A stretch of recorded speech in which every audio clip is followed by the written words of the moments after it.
అర్హత పొందడానికి సర్వదా నేను కృషి చేస్తున్నాను. అన్ని భాషలు ఎన్ని నేర్చుకున్నా అమ్మ భాషలో ఉన్న తీయదనం, జ్ఞానం వేరే భాషలో దొరకవు.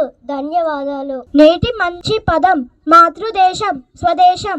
భారతీయులమైన మనమందరం మాతృదేశం అభివృద్ధిని కృషి చేద్దాం. నేను మళ్ళీ చెప్తున్నాను, మాతృదేశం, స్వదేశం.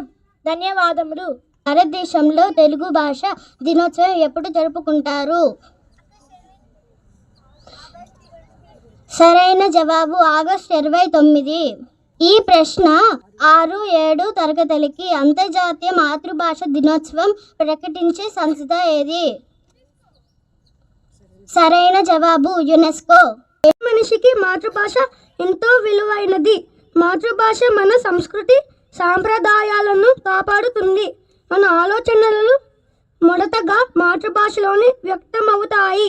ప్రపంచంలోని అన్ని భాషలను గౌరవించడం మన బాధ్యత. మన తెలుగు భాష ఎంతో మధురమైనది మరియు గొప్పది. మన మాతృభాషను ప్రేమించి సంరక్షిద్దాం. ధన్యవాదాలు.